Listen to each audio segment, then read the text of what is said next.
You first. When you take a look at both of these QBs, who had the most impressive start so far in the preseason? Well, to me, it was Shedeur. I didn't see any interceptions when he was out there. Didn't see anything like that.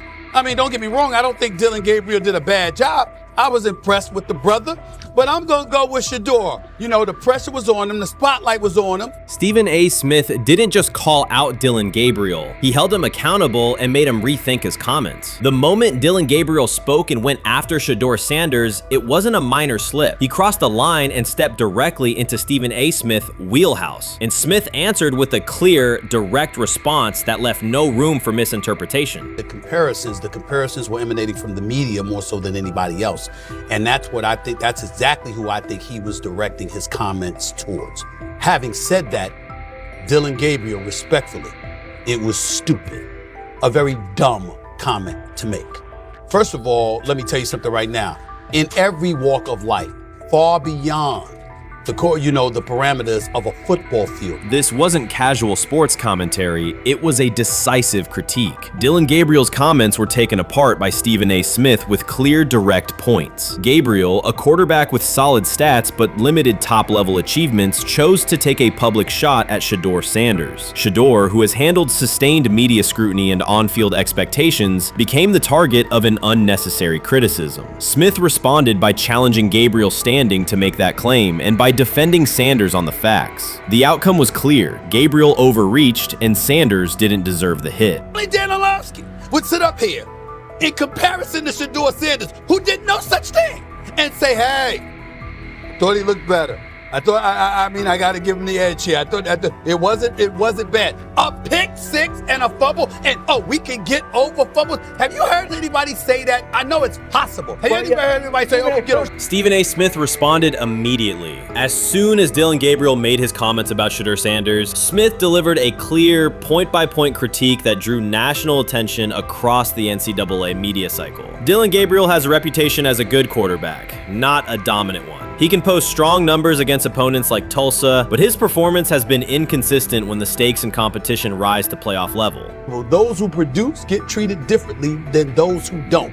What he said echoes the mentality of all of America practically, and most certainly the world, as we see things being globalized more and more every day. It was a stupid, idiotic, immature comment, because clearly you were feeling the heat because a lot of people was talking about how Shedeur should be QB. Dillon Gabriel is a capable quarterback, but not a standout. Even so, he chose to talk down to Shedeur Sanders, a quarterback who has navigated constant scrutiny and pressure and still represents the future of a program that was struggling before he arrived. The comparison was weak. The criticism was unnecessary. Stephen A. Smith recognized that and dismantled Gabriel's argument with a clear, direct response. How the Browns react to this, how the locker room reacts to this, how Shedeur reacts to this, because it was a clear shot at Shedeur. But let's say Dillon Gabriel's talking about the media.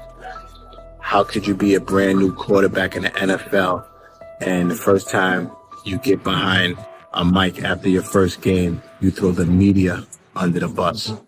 That's arrogance. Stephen A. Smith excels in moments like this. When Dillon Gabriel made his remarks about Shedeur Sanders, Smith responded with a focused, direct critique. He questioned Gabriel's standing to make that claim, noting that Gabriel has transferred between programs and has not been a Heisman finalist. Without theatrics, Smith laid out why Gabriel's resume doesn't justify taking public shots at Sanders. Smith's point was clear. Targeting Shedeur Sanders, a quarterback central to his program's future and consistently under intense scrutiny, was misplaced. Gabriel's criticism lacked the substance to support it, and Smith methodically showed why.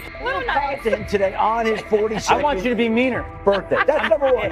Number two, after the game, the Browns head coach Kevin Stefanski said there was a mix-up in the routes and that players were in the area that they shouldn't have been. Look at Stephen A's face. Look at Stephen A's face.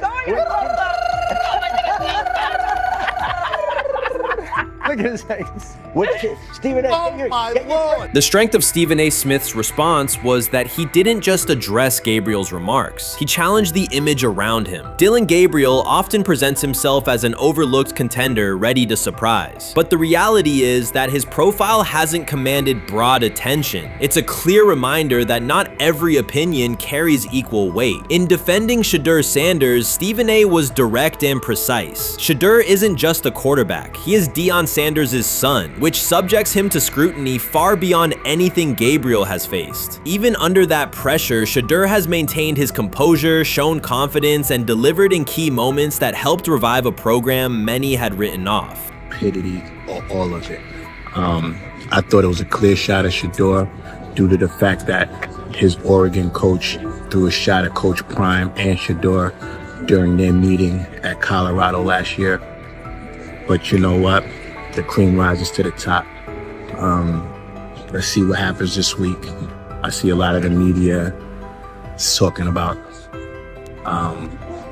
they think it was about the media and not about Shedeur. And I think that's a chess move. For Dillon Gabriel to take shots at Shedeur Sanders was a miscalculation. Stephen A. Smith made the mismatch clear. Gabriel's attempt to shame Sanders was unnecessary and counterproductive. You don't target Deion Sanders' son when Deion has turned Colorado into primetime television. It underscored that Dillon Gabriel has often played with a chip on his shoulder because the spotlight hasn't followed him. He has been around long enough to compile numbers but not to earn broad respect. That's why going after Shedeur was misguided. Sanders, despite ups and downs, drives headlines. Gabriel's most notable headlines have been his transfers. Stephen A. Smith pressed that point without hesitation, challenging Gabriel's standing and leaving his argument looking like a forced throw that turns into a pick six. You know what? Still needs to thank me a little bit more for that restaurant I treated him and his family to, because it was big time, and stop embarrassing me by going places and trying to use coupons. That's how pathetic he is. The point is that a pick six and a fumble is usually considered a bad. The rumors have ended. The decision is public. Cleveland Browns owner Jimmy Haslam has informed every level of the organization that unless an unforeseen injury intervenes, Shedeur Sanders will start at quarterback in week 1. The announcement is not an informal suggestion or a quiet push in the background. It is a direct order. Multiple independent reports, amplified most visibly by Colin Cowherd, confirm that Haslam delivered the directive himself. From the owner's viewpoint, the logic is simple. No one else on the roster offers the same combination of talent, leadership, and long-term upside. Joe Flacco is approaching the twilight of his career. Kenny Pickett has shown flashes but remains inconsistent. Dillon Gabriel, taken in the 3rd round, is a developmental project. By contrast, Haslam believes Sanders can alter the franchise's trajectory immediately, and he refuses to allow internal hesitation to stall that possibility. The standoff traces back to April. General manager Andrew Berry and head coach Kevin Stefanski entered the draft wanting a low-profile prospect who would fit quietly into the existing depth chart. They prioritized scheme familiarity, modest public attention, and a clear developmental timeline. When the board lined up, they reached for Gabriel in round 3, reasoning that an early investment would justify keeping a rookie on ice behind the veterans. But Sanders continued to slide, first through day 2, then deep into round 5. Haslam watched the names come off the board, convinced the league's bias against Deion Sanders' outspoken son was obscuring legitimate first-round talent. When Cleveland's 5th-round pick arrived and Sanders was still available, Haslam intervened. He did more than approve the choice. He overrode the original plan, making it clear that the organization would select Sanders and give him every chance to compete. From that moment on, the Browns' internal narrative splintered into 2 camps: those ready to accelerate around their owner's vision, and those still trying to protect their original approach. Once rookie minicamp began, Sanders erased much of the speculation. He commanded huddles, processed coverages quickly, and delivered throws with anticipation that belied his draft slot.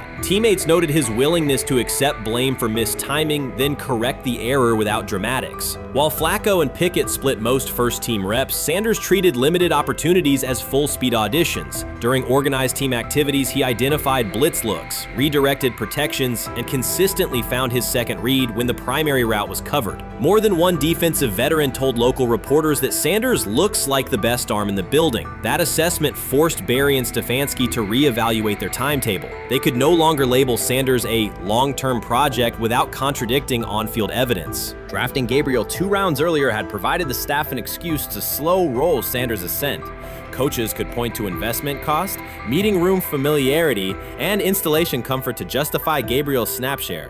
Yet each practice rep in which Sanders outperformed the third rounder weakened that shield. Behind closed doors, position coaches began requesting more Sanders film for cut-ups, and offensive assistants quietly shifted meeting questions toward concepts the rookie already executed well. By mid-June, Barry himself started describing Sanders not as a developmental asset, but as a competitive option. Those subtle linguistic changes signal the front office's recognition that the narrative had moved beyond their control. Haslam's history with quarterbacks is well documented. His pushes for Johnny Manziel, Baker Mayfield, and Deshaun Watson were high-visibility swings, each driven in part by a desire to generate excitement as well as wins. Critics highlight those choices to question his evaluation track record, yet Haslam perceives Sanders differently. Where Manziel carried off-field concerns, Sanders brings a reputation for professionalism. Where Mayfield's leadership style divided veterans, Sanders' approach has united receivers and linemen. Where Watson's trade involved unprecedented controversy, Sanders arrived at minimal draft cost. Haslam sees a rare chance to capture star potential without mortgaging the future, and he is unwilling to cede that upside to cautious pacing. Cleveland's supporters, weary of revolving door quarterbacks, have rallied around Sanders with unexpected speed. Sales of customized Sanders number 2 jerseys surged within days of rookie minicamp. Training camp ticket requests spiked once local media circulated videos of Sanders making NFL-caliber anticipation throws during 7-on-7 periods. The mood in Northeast Ohio has changed from tentative hope to active belief. Longtime season ticket holders who once shrugged at preseason storylines now debate Sanders' footwork at neighborhood barbecues. Social media engagement for Brown's content has climbed, driven by highlight compilations of the rookie threading seam passes between linebackers and safeties. All of this places Kevin Stefanski in a fragile position. If he opens week 1 with a veteran starter and the offense sputters, criticism will be swift. Each stalled drive will be interpreted as evidence that he ignored the owner's edict and the fan base's intuition. Conversely, if he names Sanders the starter solely under pressure, any early struggles could be framed as proof that Sanders was rushed, further exposing Stefanski to blame. The only sustainable solution is conviction. Either stand behind a veteran with clear strategic reasoning or embrace Sanders fully and structure the offense around his strengths. Splitting the difference, rotating series, delaying first-team reps, or using vague competition language will satisfy no one and likely jeopardize locker room clarity. Sanders' personal approach has reinforced Haslam's confidence. Instead of taking post-draft downtime, he traveled to Texas to train in full Browns gear at facilities near his father's home. The leaked clip of Sanders executing footwork drills in helmet and pads wasn't a marketing ploy. It was a glimpse into a quarterback visualizing Week 1 live. Team personnel who viewed the footage recognized purposeful rehearsal, cadence calls, pocket movement against simulated pressure, and follow-through adjustments based on imagined rush lanes. Observers asked why a rookie would conduct such intense solo sessions in May. The answer is straightforward. Sanders does not view himself as a developmental pick. He considers himself the starting quarterback of the Cleveland Browns and prepares accordingly. On pure ability, Sanders' arm strength ranks with the league average for starters. His accuracy to the intermediate middle, an area where the Browns' current scheme generates high-leverage completions, has drawn consistent praise from receivers. The primary areas still under review are blitz recognition and live bullets and timing on deep outbreaking routes versus press coverage. Those developmental checkpoints are significant, yet daily practice reps show acceleration. In contrast, Flacco's mobility limits the boot action game that Stefanski installed to help Mayfield early in his tenure. Pickett can extend plays, but struggles to attack tight windows between linebackers and safeties, an essential requirement in Cleveland schematics. Gabriel remains an unknown at NFL speed. Thus, the competitive landscape favors Sanders sooner than the coaching staff originally planned. The franchise now stands at an inflection point. Haslam's mandate, the locker room's growing support, and the fan base's enthusiasm all tilt towards Sanders. The front office's earlier strategy, anchored in patience and quiet development, is increasingly untenable. Barry's shift in messaging indicates grudging alignment, but final authority over the depth chart rests with the coaching staff, unless ownership directly intervenes on game day decisions. A move rare but not unprecedented in the NFL. Should Stefanski align with the owner and name Sanders the starter before preseason concludes, he can claim proactive vision and tailor the offense through training camp. Should he resist and open with a veteran who falters, he risks rapid loss of credibility and possibly his position. Either path carries pressure, but only one aligns with the momentum sweeping through the building.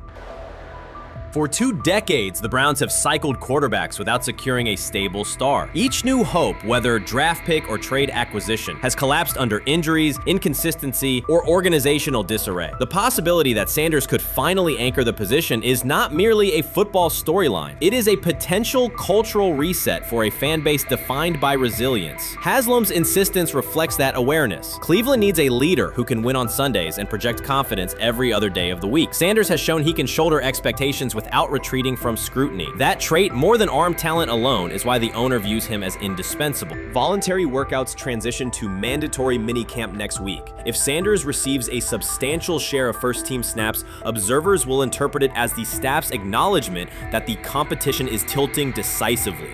A public declaration may not follow immediately, but every rep allocation is a signal. If, however, the staff continues funneling most top unit snaps to Flacco or Pickett, tension will escalate. Local media will question the evaluation process. National analysts will debate the merits of letting a rookie learn through live action versus controlled practice. Inside the facility, players will recognize any disconnect between performance and opportunity, and unity could fray. The Browns have reached a decisive moment. Shedeur Sanders has demonstrated the skill, poise, and work ethic to justify starting in Week 1. Jimmy Haslam has publicly positioned him as the future, and by implication, the present of the franchise. Kevin Stefanski and Andrew Berry must either endorse that vision or brace for the consequences of delaying it. For Cleveland fans, the significance is clear. A legitimate chance to exit the cycle of quarterback uncertainty and rally behind a signal caller capable of commanding the field and galvanizing the city. Whether that opportunity is seized promptly or postponed will define the Browns' 2025 season and likely the tenure of the decision makers involved. Urban Meyer's roster history underscores the absurdity.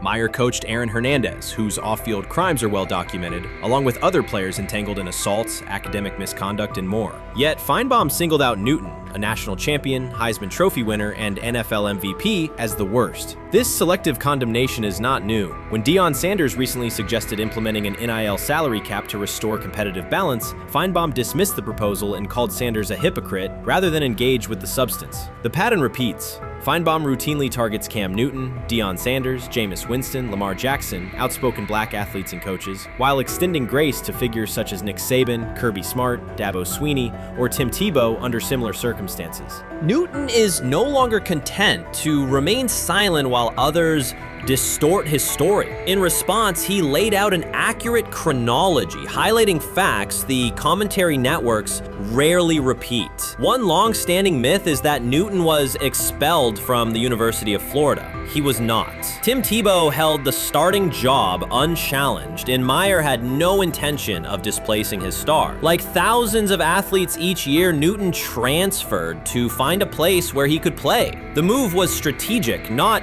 disciplinary. He is, with 3-2-2-5-3-17 to transfer it and more back, Meyer was. Critics habitually resurrect the 2008 laptop incident to tarnish Newton's entire career. Newton has acknowledged the mistake, but its relevance is overstated. The incident did not prompt his transfer, nor did it derail his trajectory. After leaving Florida, Newton enrolled at Blinn College, a Texas JUCO powerhouse, and led the Buccaneers to a national championship while posting dominant statistics. That performance earned him the opportunity to transfer to Auburn. At Auburn, Newton produced one of the most extraordinary single seasons in collegiate history. More than 4,000 yards of total offense, 50 combined touchdowns, an SEC title, a national championship, and the Heisman Trophy. Achievement compressed into a single year under intense scrutiny. Even that landmark season is recast by Feinbaum as a cautionary tale. He claims Newton ignored head coach Gene Chizik by diving for a goal line touchdown when told to kneel, jeopardizing the game. In reality, Newton explained that the decision was a collective adjustment made in the huddle after reading the defense, while Auburn still held timeouts. The Tigers maintained control and secured the championship. Portraying that moment as reckless serves to recast Newton's success as selfishness rather than leadership.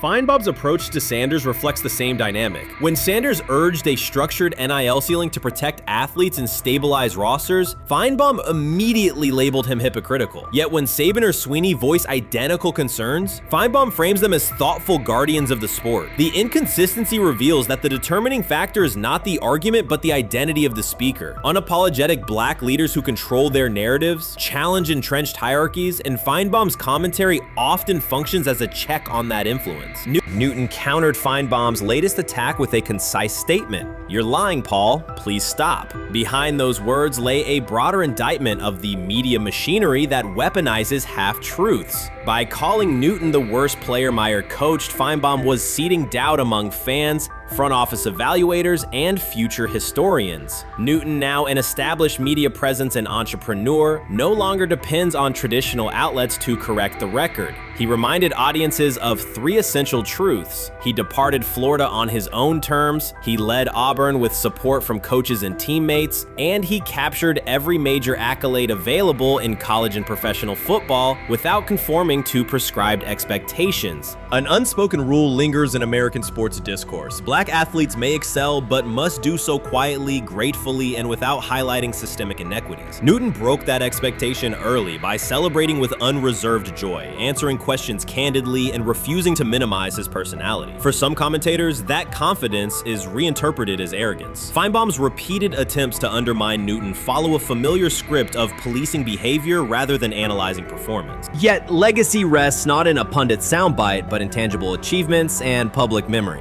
Newton's resume, Heisman winner, national champion, NFL MVP, speaks for itself. Millions of fans witnessed his impact on Saturdays and Sundays. Countless young quarterbacks saw someone who looks like them redefine the position's possibilities. The same is true for Sanders, whose player-first coaching philosophy and media savvy continue to influence college football's direction. Feinbaum's commentary cannot erase these realities. Newton, Sanders, Winston, Jackson, and others have already secured their places in football history. By publicly confronting misinformation, Newton set a precedent for athletes who now possess the platforms and technology to present their stories unfiltered. The microphone no longer belongs exclusively to legacy broadcasters. Newton holds it now, and he intends to keep it. A decisive shift that reduces the gatekeeper's influence and ensures that accomplishments are judged on merit rather than narrative manipulation. You made an interesting point. So I tend to have the drip, drip, drip. This was my Johnny Manziel theory, is that everybody makes mistakes, especially when you're young. But if I see 2, 3, 4, 5, then you've got a plumbing issue. It's not just you didn't close the faucet. So there's about 6 pieces of video in college where Shedeur was a little bit of a brat, whatever. Then there's the legendary cringy draft room. Didn't love that as a B prospect. Then there's back-to-back speeding tickets, both over 90, and a missed arraignment. The NFL is navigating unexpected headlines after a former Browns coach publicly defended Shedeur Sanders in response to reports of multiple speeding tickets. The coach's statement has sparked extensive online debate. Supporters welcome the show of loyalty, while critics question the motive. Sanders now finds himself at the center of an unforeseen controversy, and observers want to know why a Cleveland coach is standing so firmly in his corner. The story is developing rapidly and continues to draw intense attention. When it came out that he got a speeding ticket, I said it's not really that big a deal. I feel very differently about it now. Over 40 miles an hour over the speed limit, less than 2 weeks after you just got a ticket. I don't know if that's entitlement or immaturity. There's got to be some teams that are feeling very good right now that they didn't draft him. Observers are focusing on Shedeur Sanders' recent speeding ticket, treating the violation as a measure of his character and sidelining his athletic, academic, and philanthropic accomplishments. The incident, driving 15 miles per hour over the limit in a borrowed Lamborghini, has drawn sharp criticism. In response, a former Cleveland Browns coach has taken the opportunity to comment, even though the franchise is widely viewed as unstable due to its frequent coaching changes and limited on-field success. By defending Sanders, he presents himself as an authority on discipline and leadership. The statement, coming from an organization seldom praised for stability, has nonetheless attracted considerable attention across the league. You want to defend him a little bit. I thought this was an interesting take. Yeah, I thought it was really interesting that you said you were out because of the speeding tickets. To me, that's such a minor thing. You were so high on him in terms of his completion percentage in OTAs, and I thought that was a little aggressive on your part. But with the speeding tickets, I got a speeding ticket the first night of the draft, my first year there. I thought maybe I'd get the benefit of the doubt, but they gave it to me anyways.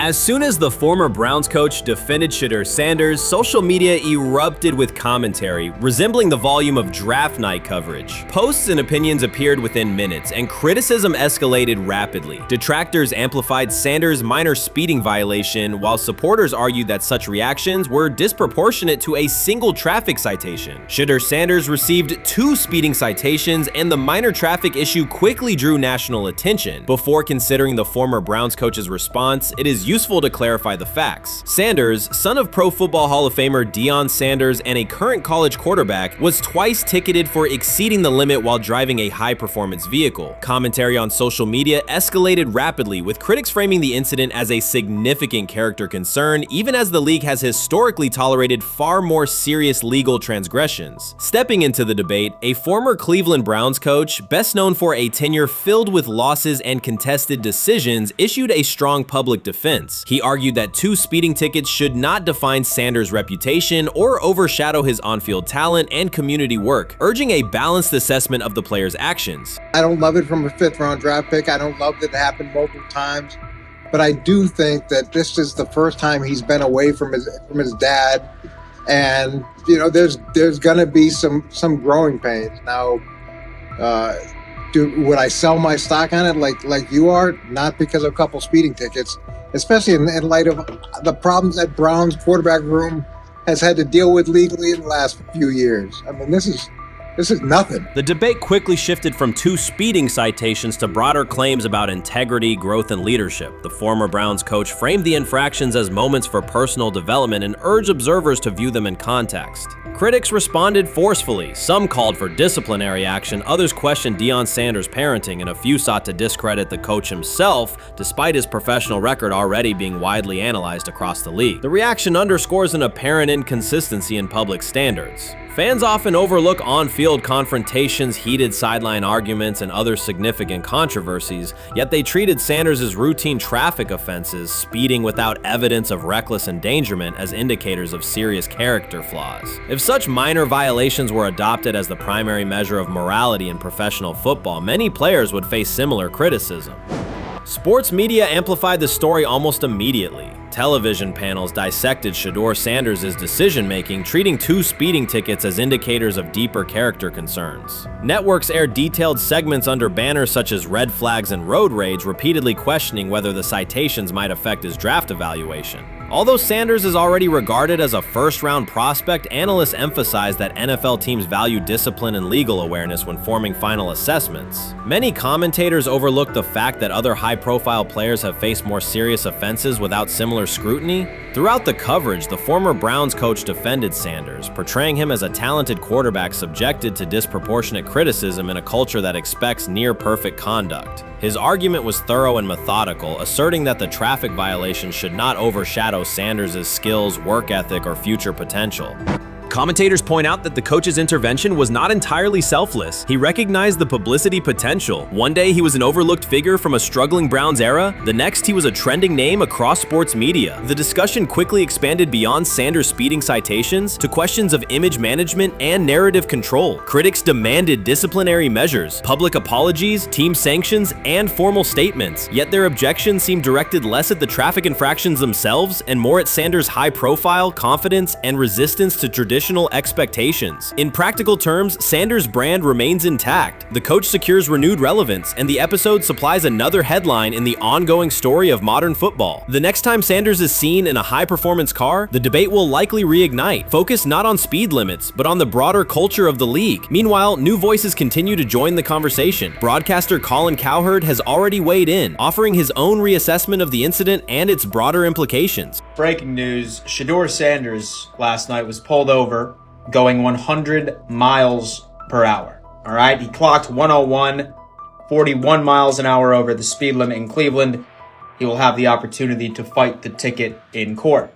Now, I'm not exactly sure where he was pulled over, whether or not that it was in Ohio or whether or not that it was in his home state.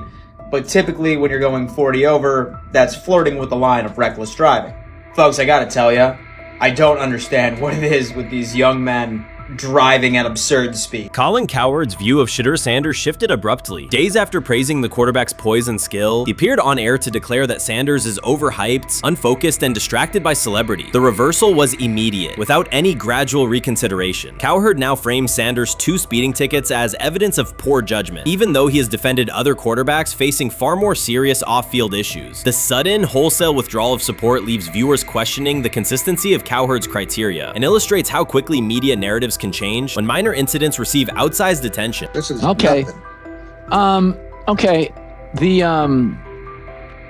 How much of this is, I mean, Jimmy Haslam has his hands all over Manziel, has his hands all over Deshaun Watson, admitted it, man enough to admit it.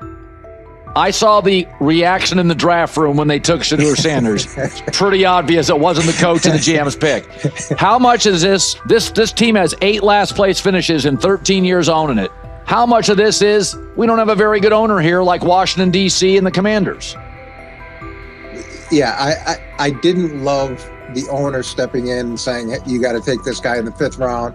And I doubt they'll ever admit to it. While Colin Cowherd urged teams to move on from Shedeur Sanders, former Browns coach Eric Mangini offered a more measured response. Mangini, whose tenure in Cleveland was marked by mixed results, used his platform to provide context rather than condemnation. Instead of sensationalizing the speeding violations, he encouraged viewers to consider Sanders' circumstances. A 21-year-old quarterback whose life is scrutinized both on and off the field. Mangini acknowledged that the tickets were mistakes, but emphasized that they do not by themselves define Sanders' character or future. He noted the extraordinary attention athletes receive today, combining the responsibilities of quarterback, public figure, and social media presence. Under such pressure, missteps are magnified, and criticism multiplies quickly. Mangini concluded that any evaluation of Sanders should weigh the totality of his behavior, performance, and growth, rather than isolate 2 traffic citations as decisive evidence of poor judgment. So this Shedeur Sanders, I want to talk about this. So here's a prime example. Shedeur Sanders, they had 3-day mini camp for the Cleveland Browns. And now Jimmy Haslam actually has some money. The Bengals owners and the Rooneys are near the bottom of the league in net worth. But what the Browns have is what I would call, the Buffalo Bills used to have this years ago, pre-Josh Allen. What are Browns veterans saying about Shedeur Sanders behind closed doors? According to internal discussions, the feedback goes beyond casual praise. Several veterans describe his performance as franchise level. Private locker room conversations compare his command of the offense to established starters. And one senior assistant reportedly called him Sunday ready after a single walkthrough. The consensus is that front office staff and coaches have taken serious notice. Inside the Browns facility, informal conversations circulate among players and coaches. These remarks carry significant weight in personnel evaluations and often influence practice rotations. When veterans speak this strongly, the message typically reaches decision makers quickly, especially during roster planning. In short, the internal perception of Sanders is already affecting how the staff views the current quarterback depth chart. Browns vets kind of weigh in on Shedeur Sanders and how he's been since he arrived in Cleveland, in Pound Town. And I think it's very, very important that we discuss it because it'd be really easy for these vets to, this wasn't like a on the record interviews. This is just kind of back channels into what the vets are saying, the rumors, but the sources telling us. And we have a couple quotes, but Shedeur Sanders, Cleveland Browns, it seems like it's going well. And it's almost like you don't want to talk about it. At the center of the growing internal buzz is Shedeur Sanders, the rookie who entered Berea with late-round expectations but is being discussed privately as a potential long-term starter. This is not a routine camp tale about an extra arm taking practice snaps. Sanders has seasoned teammates, players with playoff mileage, quietly reassessing his ceiling. Observers who overlook these conversations risk missing one of Cleveland's most deliberate personnel moves in years. Sanders is not on the roster because of his surname. The Browns reviewed their quarterback depth, weighed costs, and chose a controlled, development-oriented option they believe can stabilize the position. His presence is already changing practice dynamics. Veterans notice his pocket awareness, adjust routes to his timing, and acknowledge that he processes coverage at an advanced level for a first-year player. Leadership patterns in the huddle feel different. Sanders delivers with precision and composure that challenge defenders to reevaluate their calls. The strategic upside is clear. A 4-year rookie contract offers cap flexibility while other franchises franchises cycle through expensive stopgaps. Coaches and front office staff view Sanders as a calculated investment, not a publicity experiment. Outside chatter still focuses on Joe Flacco's age or Kenny Pickett's development. Inside the facility, however, veterans pause film sessions to dissect Sanders' ball placement and progression speed. Position coaches highlight clips where he works through reads decisively and delivers on time, traits rarely attributed to rookies. Sanders' confidence is measured rather than theatrical. He moves as though the NFL tempo is familiar, and that calm spreads across the roster. Experienced defenders are rechecking the depth chart and asking if the quarterback competition is tighter than publicly acknowledged. Great kid, and whether it's a following that he's earned, I mean, that's something that he's done a great job of interacting with fans, and but he is a great kid. You guys will get to know him more. He's working like crazy, just like all the guys. He's another young man. These rookies, you know, my office is downstairs. As they got to walk by my office as they come in. They come in early. And Shedeur, just like all those guys, he's in there early. He's getting his work done. He has not yet secured the starting job. Evaluations so far come only from brief practice periods, no comeback drives, no national headlines, just steady execution in shorts and helmets. In a league that celebrates splashy debuts, Shedeur Sanders is earning trust rep by rep. Veterans typically withhold judgment until late in camp, yet several are already studying his footwork and timing, which suggests genuine respect. Inside the building, coaches sense that the Browns may have finally found a stabilizing presence at quarterback. Cleveland's recent history underscores why this matters. The team has started 9 quarterbacks over the past 2 seasons, an indicator of instability rather than depth. Sanders arrives with composure, arm strength, and a well-known surname, so any sign of readiness is magnified. Financial context also plays a role. The Browns are allocating a significant portion of the salary cap to Deshaun Watson, whose performance has not matched that investment. To manage costs, the front office signed 4 additional quarterbacks on low-impact contracts. Together, they account for far less than Watson's annual cap figure. If Sanders continues on his current trajectory, that structure could give Cleveland both competitive clarity and much-needed financial flexibility.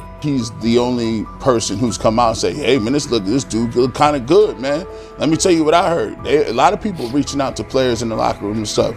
To me, I think this is it's a red herring.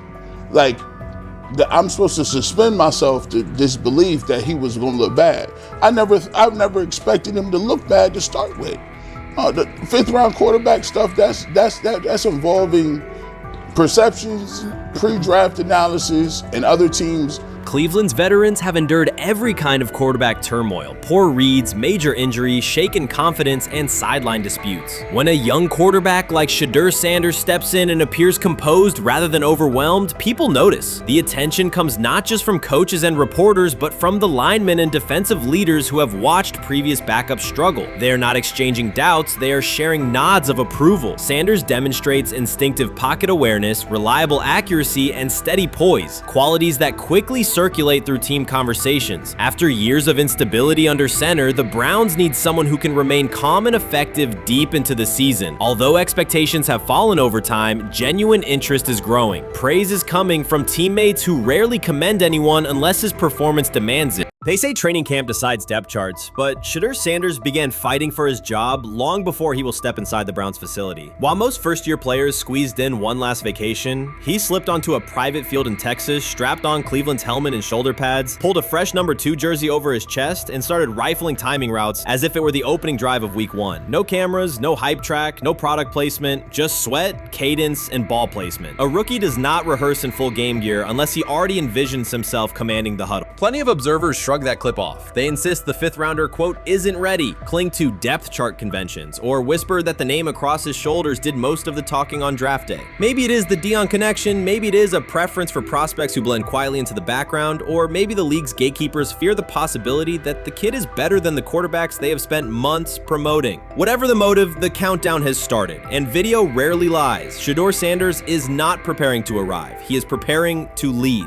Footage of a 22-year-old quarterback running live reps in July should dominate highlight loops, but it barely registers on national outlets. Why? It ruins the tidy narrative. The easy storyline paints Shedeur as a pampered legacy prospect banking on his father's fame. Yet the tape shows something different. A rookie drenched in afternoon heat, drilling footwork, calling protections, and imagining cover 2 rotation before the first official meeting ever takes place. Elite mental prep looks boring on social feeds. It looks devastating when the season starts. Walk into Cleveland's quarterback room and you step into politics, not simply competition. Joe Flacco, a Super Bowl MVP in decline, carries institutional trust. Kenny Pickett, rescued from Pittsburgh's reset, carries hometown intrigue. Dillon Gabriel, the third-round system fit, carries draft capital the staff must justify. And then there's Shedeur, the lightning rod whose presence alone spotlights every bias in the evaluation process. Coaches frame it neatly. Rookies must wait their turn. The truth is less polite. Practice snaps are currency. Perception is elastic, and early allocations already favor Pickett and Flacco. It is the oldest playbook in the league. Lock vets into the headline roles before pads even crack. Then let repetition shape reality.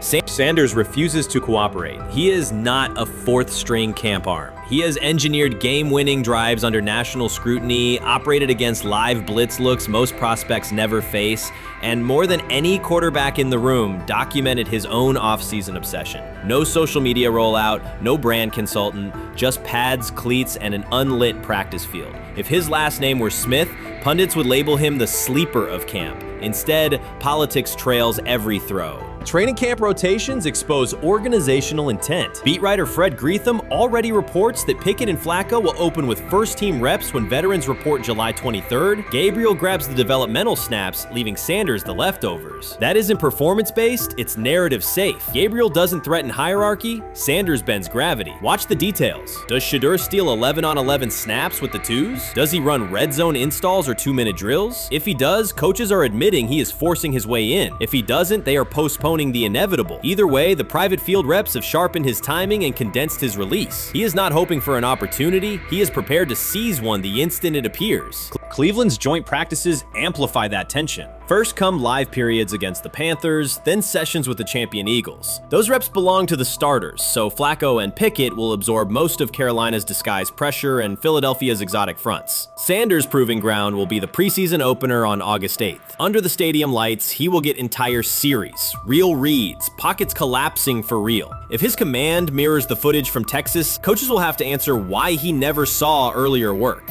Reps are scarce. 10 padded practices separate veteran arrival from game 1. Even an even split, something that never happens, would hardly suffice. Instead, the staff will funnel snaps toward the comfortable choices. That strategy can bury a rookie, but it can also spark an eruption when limited opportunities turn into highlight drives. One flawless touchdown march in the second half of a preseason game, and the dog pound will chant his name. Then the staff's narrative control evaporates. Criticism of Sanders has never matched the scrutiny applied to his peers. Analysts nitpick a ball pat, a foot angle, a pump fake, Pickett's inconsistency, Flacco's diminishing velocity, Gabriel's college system crutches. Discuss politely, if at all. With Shedeur, the critiques arrive as coded doubts. Does he rely on the family brand? Is he coachable? Can he stay humble? That double standard is as old as the league's resistance to outspoken black quarterbacks. Add Deion's unapologetic persona, and each Sanders rep becomes a referendum on establishment comfort levels. Shedeur answers not with rebuttals, but with work. Work captured in silent footage more deafening than any debate show monologue. Quarterback drama masks broader roster cracks. The Browns receiver group is crowded yet unproven. The safety room failed to create turnovers a year ago. Interior defensive linemen are still rehabbing, and the offensive line must retool on the fly. Which quarterback can navigate that turbulence? Flacco's pocket mobility is limited. Pickett's confidence remains fragile. Gabriel is months away from processing NFL disguises. Sanders, forged by perpetual doubt, offers poise under chaos and meticulous preparation, a combination this franchise has lacked since, well, almost forever. Forget politics, depth chart etiquette, and recycled sound bites about developmental timelines. The only metric that counts now is who did the work. Sanders pounding through full gear scripts in late June is not vanity, it's vision. While the league sleeps, he refines his drop steps. While media speculate, he rehearses third down checks. He has already decided what he is. The organization must decide if it can recognize it in time. The preseason will provide the answer. Live bullets, real blitzes, stadium noise. When those throws leave his hand under pressure, no one will discuss ball pats or surnames. They will ask how a quarterback this prepared slipped to round 5. And if the performance matches the preparation, excuses about lack of reps will dissolve. It will be production against perception, and Shedeur Sanders has been producing where no one could see. Ready is the wrong word. He has been ready. Rich Eisen addressed the armchair analysts and online critics head on. Shedeur Sanders just received his opportunity and the backlash arrived immediately. Eisen responded with a clear point-by-point case explaining why the criticism misses the mark. If you thought Shedeur's rise was rapid, Eisen's analysis puts it in proper context. Here's what he laid out on air. Already speaking in Cleveland high schools. Weekend after, flying out immediately to get to work. But his character's terrible, right? You know, and listen, oh, he interviewed bad, you know. According to who? The New York Giants? No offense, Bert. The same New York Giants that gave Daniel Jones a huge contract and let Saquon Barkley out the door. That's the intel we're trusting here. That was for him to celebrate. He just made, I mean, look, he put in work in college. He had the privilege of being coached by his father, which we all would love and do. Turned around not one but two programs in college football. And then literally for any athlete, being drafted at the highest level is a success story in itself. Rich Eisen delivered a direct response to the critics. He addressed the online claims reducing Shedeur Sanders to Deion Sanders' son instead of evaluating him as a quarterback on merit. Eisen challenged those assumptions and refocused the discussion on performance, preparation, and opportunity. Say Kenny Pickett had strained his hamstring. Shedeur, they say his first day in pass, 9 for 9, 2 touchdowns, no interceptions. Really was just hating on this young guy. Within minutes, Rich Eisen delivered a structured breakdown, addressing each claim with evidence and dismantling weak narratives through clear analysis. He replaced speculation with data and kept the focus on what matters: decision-making, accuracy, leadership, preparation, and game management. The reality is simple. Shedeur Sanders was not given this opportunity. He earned it through performance and consistency against real competition. He accepted the role, met the standard, and handled the moment with professionalism and urgency. No shortcuts, no favors, just results and readiness. Eisen's point was direct. Evaluate Shedeur on his work, not assumptions, and acknowledge that he has justified the opportunity on the field. I've done it at 2 locations already, so it's simple.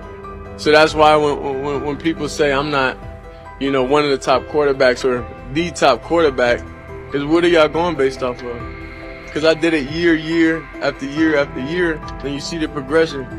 So it's like, obviously, it got to be some type of external hate that you have for the family, for the last name, for anything, because I know I proved myself. While many were still debating whether he was NFL ready, Shedeur Sanders stepped onto the practice field and operated like a clear QB1, setting protections, controlling tempo, and executing the plan. The narrative that he is just flash, media attention, or his father's influence does not hold up against his work in installs, progressions, and situational drills. What he showed was composure, efficiency, and command of the offense. He processed quickly, protected the football, and delivered on-time throws, demonstrating preparation and control. I'm a firm believer. If I wanted Shedeur Sanders at 2, at worst at 33, of course I already think that he's better than other quarterbacks, because that's the type of talent. That's where I would have picked him at.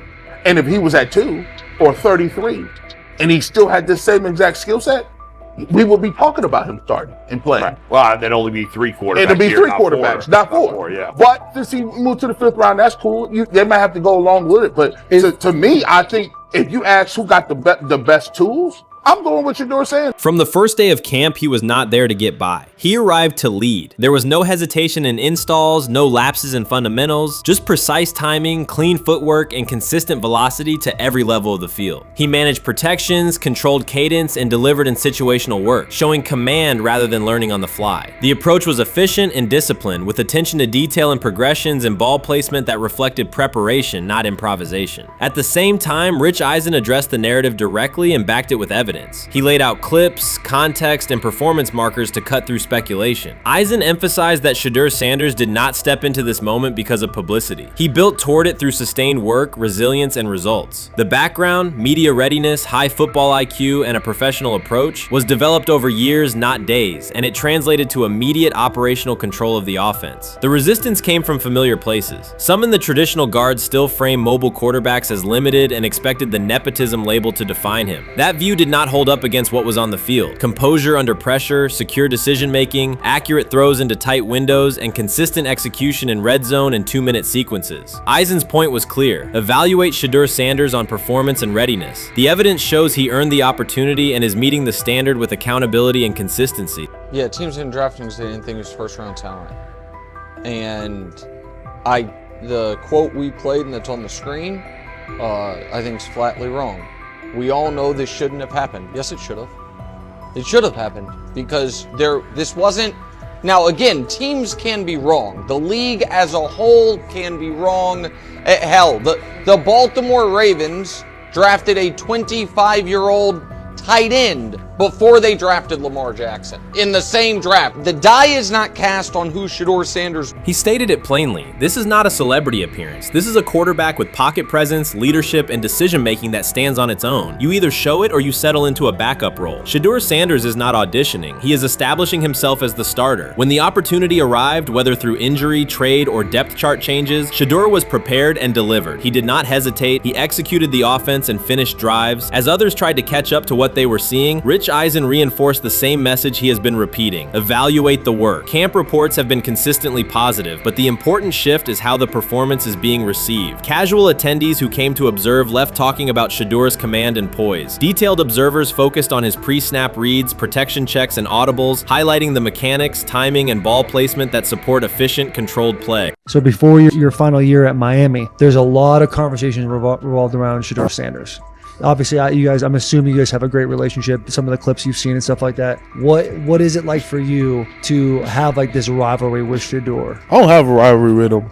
That's my boy. So at the end of the day, this whole process, we thought me and him were going to be 1 and 2 the whole time. Whether he's 1, I'm 2. Whether I'm 1, he's 2. And so that's just always been, our mindset. It didn't go that way. I thought he was one of the better quarterbacks in the draft as well, even throughout college. A lot of stuff out there on him ain't really, the truth, just because they spin it different ways. Like they spin stuff about me different ways. But I mean, when he gets his chance, become a starter, I know he's gonna make the most of it. And I'm ready to get back to work with him, after the season, talk some more stuff to him. Cam Ward directly challenged the uneven standards applied to Shedeur Sanders, calling them inconsistent and unfair. By insisting that performance, not politics, guide evaluation, he shifted the discussion from one player to a league-wide problem. Sanders' treatment now serves as a test of how the NFL supports and evaluates emerging quarterbacks. I feel a special relationship with him, especially me. First getting to know him 5 years ago when I started working with him. But it did surprise me because he's a good quarterback. He doesn't get a lot of the credit that he deserves. Especially the plays that he made in Colorado. A lot of quarterbacks in the country are making those plays. So when he gets this opportunity, I'm pretty sure he'll have it soon today. He'll make sure he'll make plays on the field. Cam Ward's public challenge to the treatment of Shedeur Sanders brought the issue into clear view. For months, discussion around Sanders has centered on his profile: major compensation, a prominent Nike deal, and the expectation to stabilize a struggling franchise. Rather than a standard evaluation of a top prospect, he has faced sustained skepticism from analysts, fans, and league voices. Ward's comments underscored that the standards being applied to Sanders diverge from those used with other rookies. By stating it directly, he did more than support another quarterback. He identified a broader problem in how the league responds to young players with significant visibility. The takeaway is direct. Assessments should reflect on-field performance and development, not external narratives. A generational talent. I'm gonna prove him right. I'm gonna prove him right. Don't worry. Oh my God. An article came out today. I'm generational. So I guess it's article versus article. I like that you think that, man. But we all know the truth. What? Trav gonna be first? You generational, I'm legendary. That's cool. We can be legendary. Legendary get their ass. We'll start going in like 5 minutes. Shedeur Sanders entered the league with more than a playbook. He brought a public brand, a family legacy, and expectations unusual for a first-year quarterback. Before his first regular season throw, he was already positioned at the center of attention. Rather than assess him on that reality and his on-field ability, many voices reduced him to marketing, treating visibility as proof of hype instead of performance. Cam Ward pushed back on that framing. His point was simple: judge Sanders by the same criteria applied to other rookies. With Sanders' resume, production, leadership, and composure, most first-year quarterbacks would be discussed as long-term cornerstones. The evaluation should be consistent, focused on development and results, not perception. This is the process with Shedeur, who I know is a buddy of yours, and how do you think both of you guys will end up doing in the league? I think we'll both end up being one of the best quarterbacks in the league. I just think the work that me and him are willing to put in, the relationship we have to constantly compete each and every day, to better our craft, for ourselves. I just think it's gonna end up paying off for us in the long run. Do you guys kid each other about who's going first and how much that matters to you? Yeah, we play around, we joke around with it. Really don't mean nothing. Draft pick will never mean anything.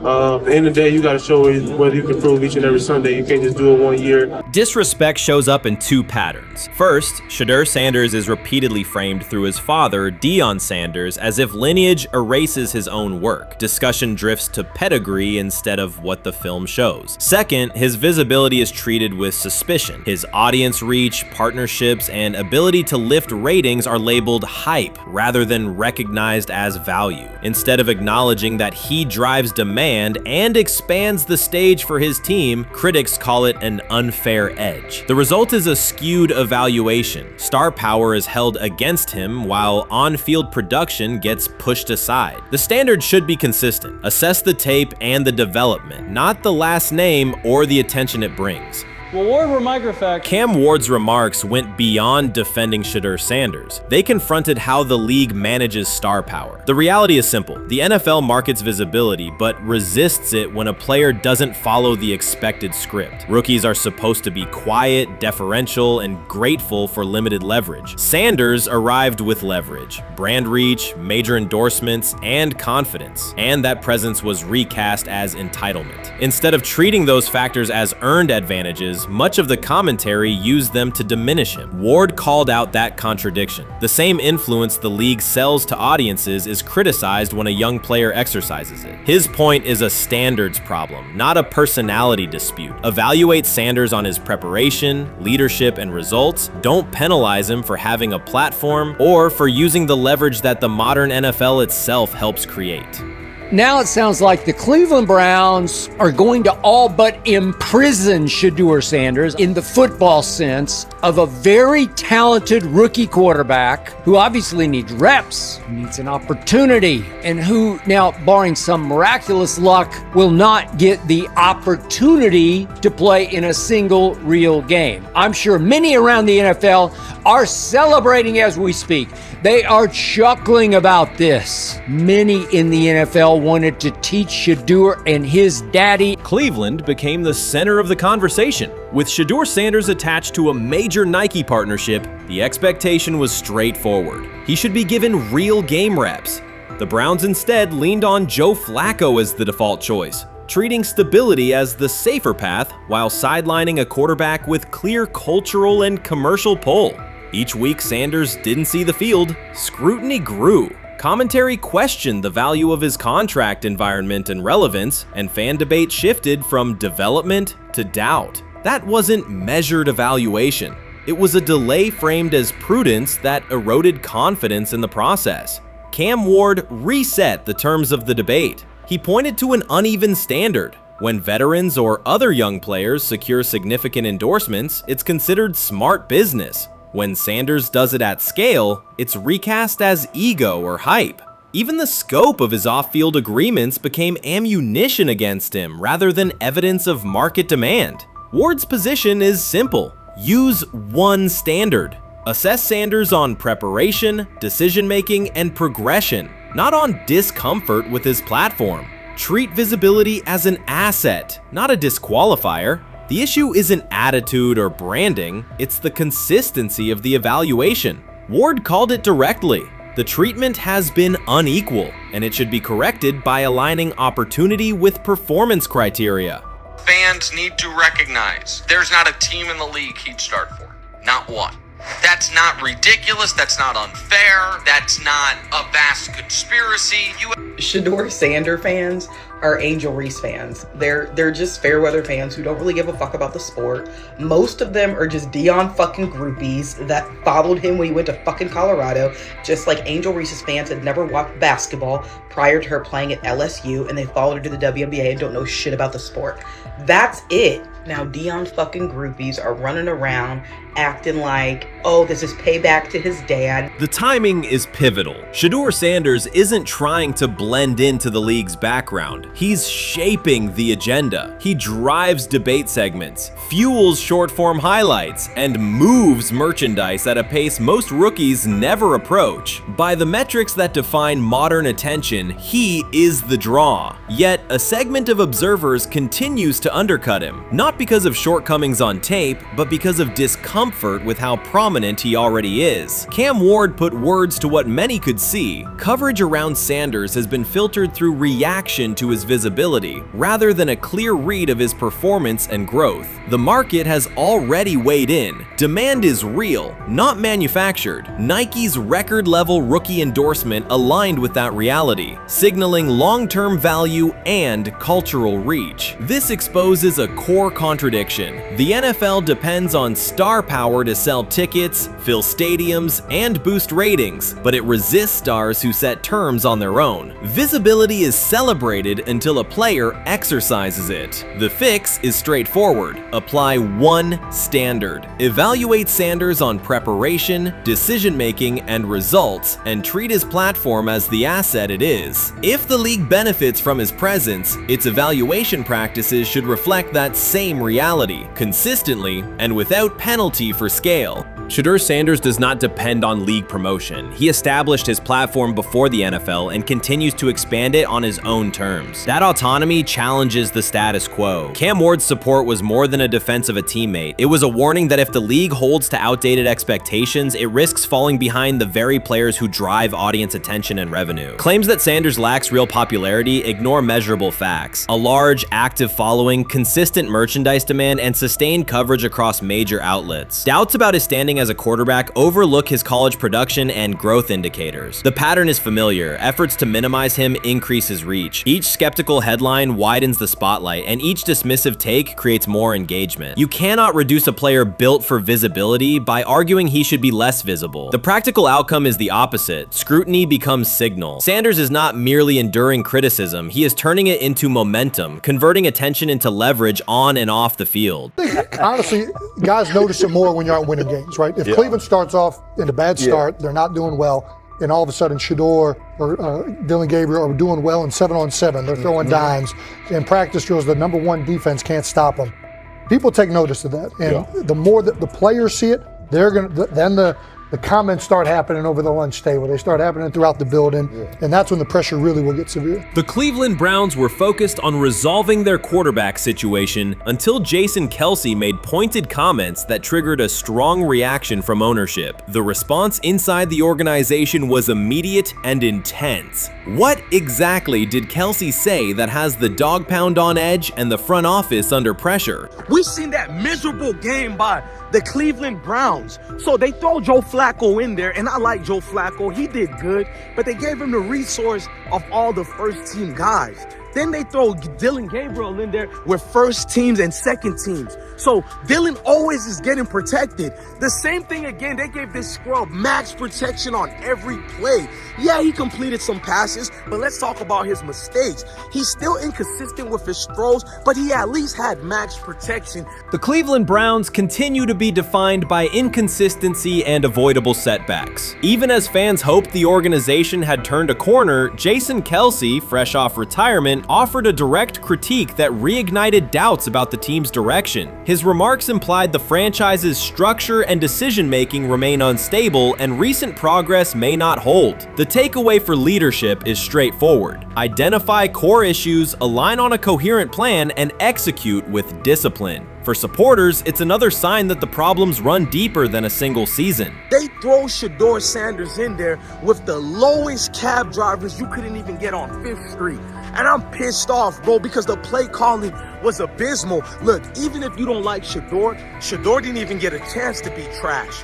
Even if you think Shedeur is garbage, he didn't even get a chance to be garbage. That's how awful the offensive line was. Kevin Stefanski still doesn't want to give Shedeur second strings and first strings reps. Why is that? Browns ownership's response shifted from measured to urgent. The pattern is familiar in Cleveland. The team once treated Johnny Manziel as a franchise solution, retained Hugh Jackson for a second year despite results, and invested heavily in Deshaun Watson through a costly trade and contract. These decisions reflect aggressive but poorly aligned planning. The outcome has been continued instability instead of sustained progress. that this was the guy that they wanted to start. He's seasoned, he's experienced, he still has a big-time arm, even at his age, and they open with the Cincinnati Bengals. They wanted that experienced guy. He was always going to be the guy. They were not going to start Dillon Gabriel or Shedeur Sanders in week 1. Kenny Pickett had a hamstring injury. It makes it easy to go with Joe Flacco. And the question isn't and wasn't going to be who's the starter in Cleveland. The question is who's going to be the backup in Cleveland? Who's going to be the number 2 quarterback when they open the season against these Bengals? Fans still show up season after season, expecting improvement and bracing for setbacks. The usual pattern has been early optimism followed by a gradual collapse. But last season was different. For a sustained stretch, the Browns looked organized and competitive, resembling a functioning team. Couple days, 3 days until roster cutdowns. How do you feel about that? Do you feel like you belong here on this team?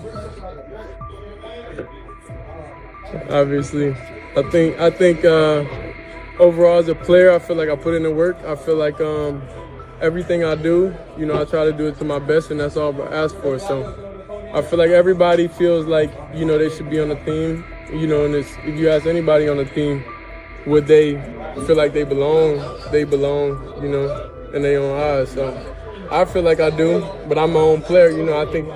I think about myself in a high regard. The front office entered the offseason confident. Kevin Stefanski was being praised and the Dog Pound believed the team had made real progress. Then Jason Kelce delivered a pointed assessment that cut through the optimism. Fresh into retirement, the former Eagles All-Pro and Super Bowl champion said Cleveland still looks like a team patching over issues rather than building a durable contender. Kelce's view was direct. The Browns' structure is fragile, and the roster is too dependent on perfect health at quarterback. He argued the team is one injury away from losing continuity and sliding backward. Because Kelce has operated inside a stable, championship-level organization, his comments carried weight with players, media, and fans. The reaction was immediate. People took his critique seriously, not as outside noise, but as an informed evaluation of how a successful team should be built. Ownership also felt the impact. Jimmy Haslam's response shifted to urgency, a sign that leadership recognizes the stakes. The criticism arrives in the context of prior high-risk decisions, especially the fully guaranteed $230 million commitment tied to Deshaun Watson. Watson has missed time and shown inconsistency when available, and the contract has constrained flexibility. Kelce's remarks highlight why depth, alignment between the front office and coaching staff, and a clear contingency plan at quarterback are non-negotiable. The takeaway is straightforward. Cleveland must convert last season's progress into a stable framework, protect the quarterback, deepen critical positions, and establish a plan that survives injuries and short-term setbacks. Without that, the games that fueled optimism will remain temporary. If you're a betting man, who do you think starts for the Browns at quarterback? Okay, this is the situation. Kenny Pickett, they actually traded for him. Joe Flacco, no one's bringing Joe Flacco in the building thinking Joe Flacco's going to be the starter. If Joe Flacco is your starter, you got a problem. You have a huge problem. And if they were saying Shedeur was the starter as the 5th rounder, you got a real problem too, because he passed over all these guys in these reps in the offseason in shorts, in bikini shorts, Speedos and stuff.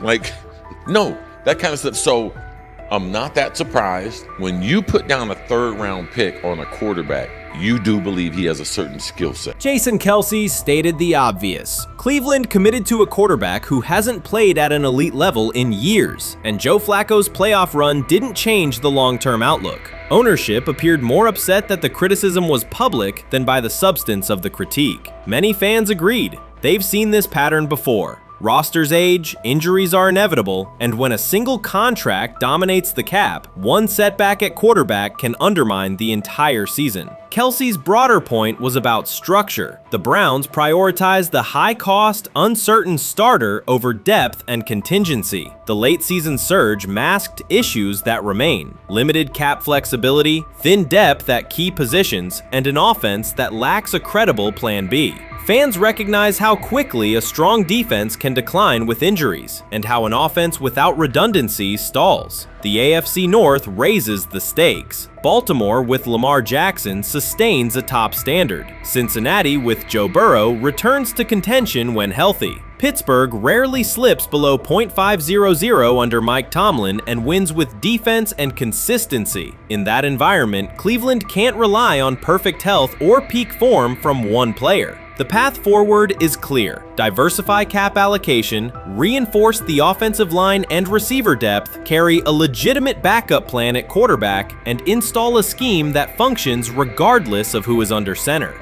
Given what we saw yesterday with Shedeur Sanders, somebody on the Cleveland Browns is 100% getting fired, probably by the end of this year. The person who's probably going to end up getting fired is Kevin Stefanski, because I know that he didn't want Shedeur Sanders on the team. It was Andrew Berry who made that pick. You can't really go against your GM. Bad things happen in this situation. But Shedeur Sanders is not without fault for what we saw yesterday. This is the play that we saw yesterday that has the internet just exploding, where Shedeur Sanders took like a 24-yard sack. Half of the internet is saying that this is all Kevin Stefanski's fault. Cleveland showed progress last season, but the underlying concerns remain. Jason Kelce highlighted them directly. The Browns' long-term plan is fragile, cap-constrained, and overly dependent on perfect health at quarterback. His comments focused attention on structural issues, roster depth, continuity in coaching, and a sustainable offensive approach, rather than a single hot streak. That criticism resonated because it reflected what many around the league already see. Ownership's reaction underscored the sensitivity. Jimmy Haslam has presided over frequent coaching and quarterback changes, and external scrutiny carries weight when it comes from a respected veteran with championship experience. Kelce's remarks reinforce that last year's Joe Flacco stretch was a short-term solution, not a foundation. The team still needs a durable plan that can withstand injuries and inconsistency. The practical takeaway is clear: stabilize the system, diversify cap usage, and build depth at key positions so the offense functions regardless of who is under center. That includes a coherent development pathway for younger talent such as Shedeur Sanders, with defined practice reps, protection, and scheme alignment. Kelce didn't say anything outrageous. He articulated the gap between a brief surge and a credible long-term contender. I have the faith of a mustard seed.